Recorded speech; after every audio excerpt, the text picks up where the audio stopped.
You're lying in bed right now, aren't you? It's either too early or too late, and you're doing that thing again, replaying every conversation you had today, analyzing every decision, wondering if you're wasting your potential.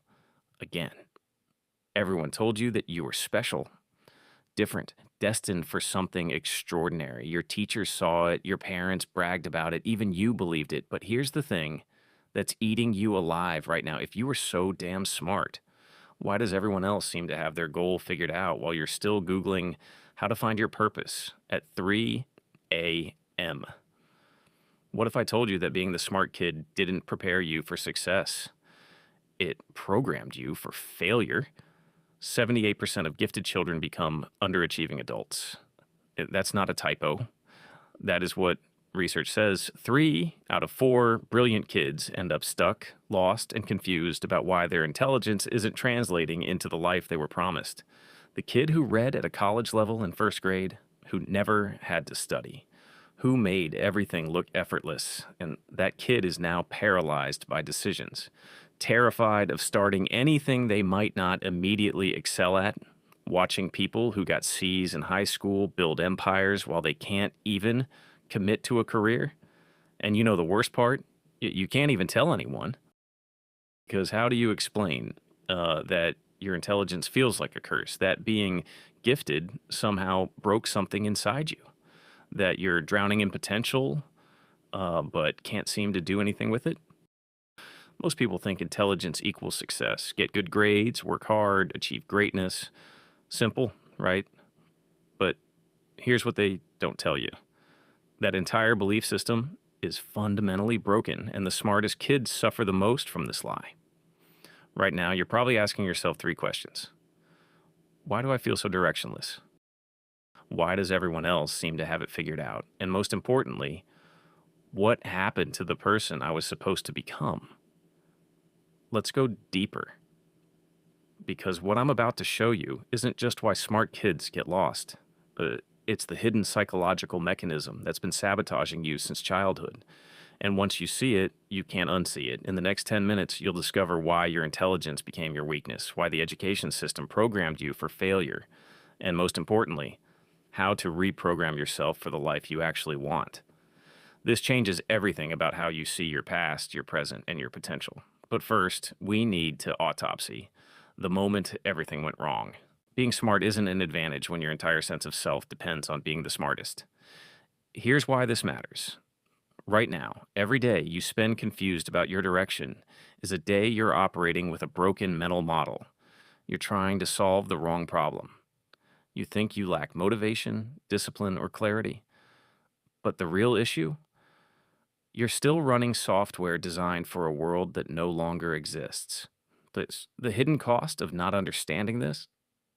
You'll keep seeking external validation, chasing achievements that feel empty, and wondering why success never feels like enough. Meanwhile, your peers, the ones who weren't gifted, are building meaningful careers because they learned early that effort beats talent.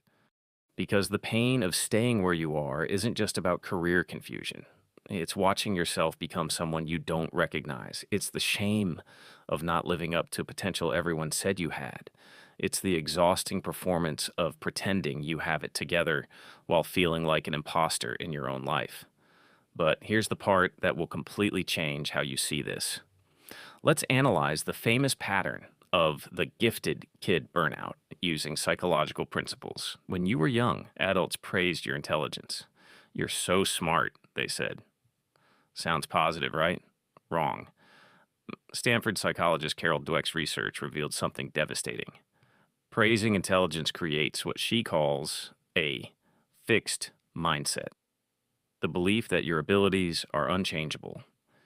Here's what happened to you. Every time someone called you smart, your brain learned a dangerous lesson. Your value comes from being naturally talented, not from effort.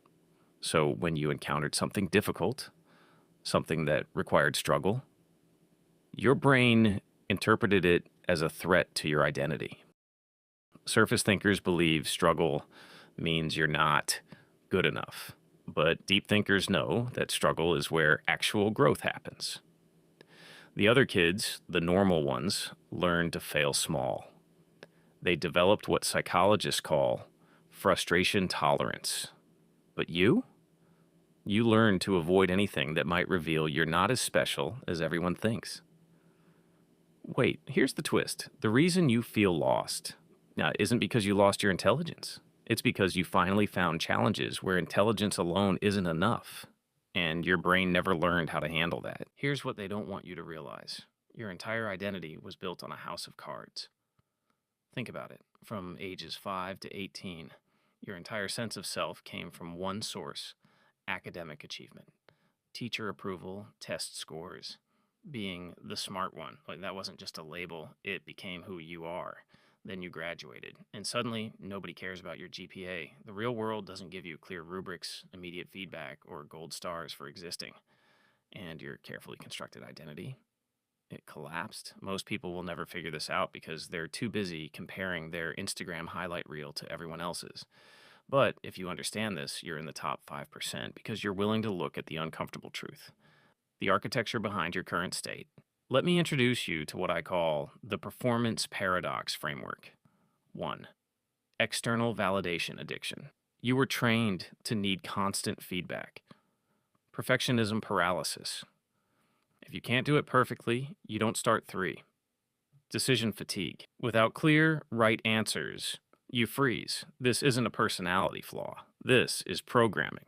But you can reprogram it. Let's connect the dots you've been missing. Remember the last time you wanted to start something new?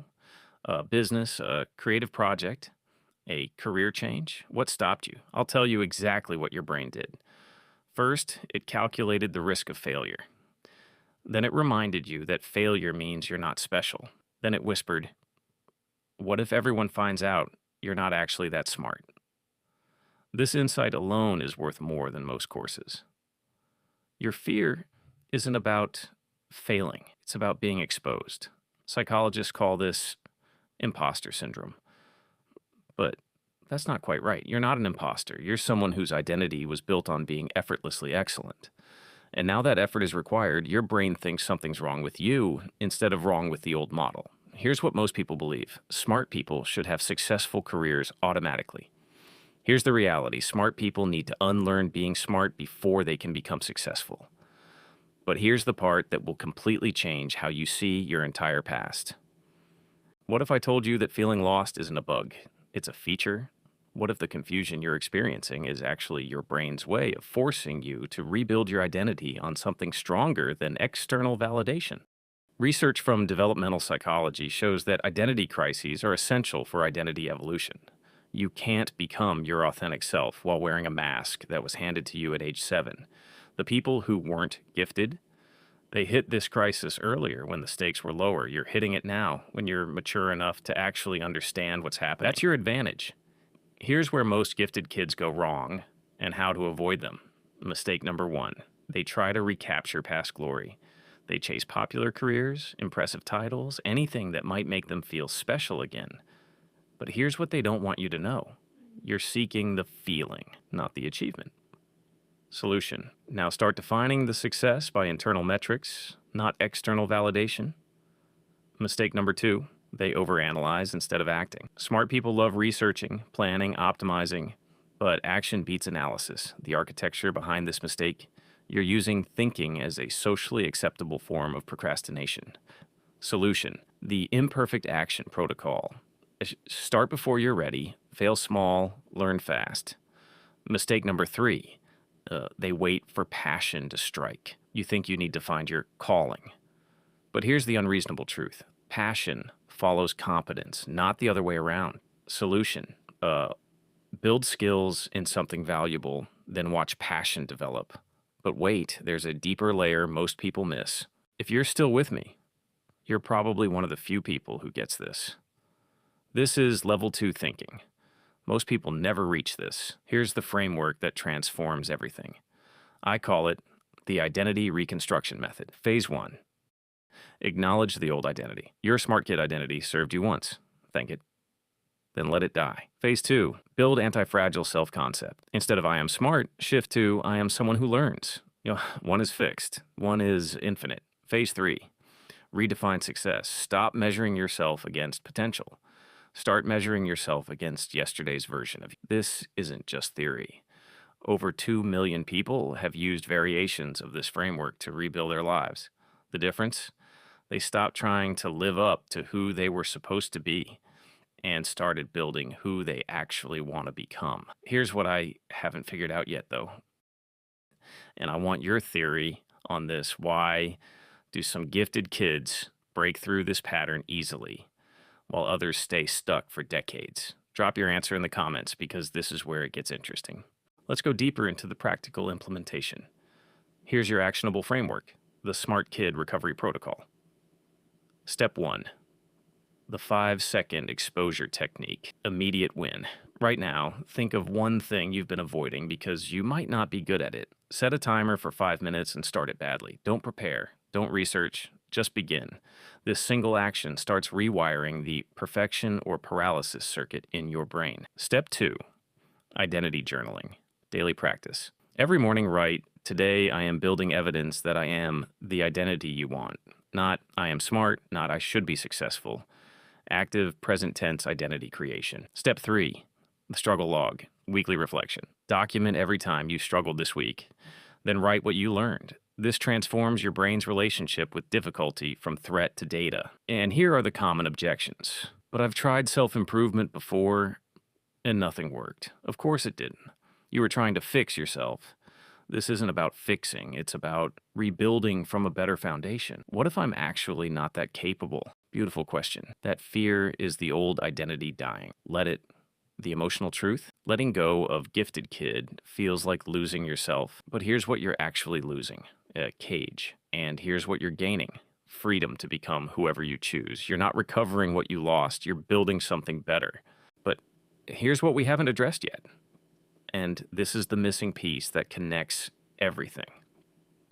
Once you rebuild your identity, how do you actually show up as that person? How do you command presence, influence others, and make people actually listen when you speak? Because here's the brutal truth. Being internally confident means nothing if you can't translate it into external charisma. Most people stop here, but we keep digging.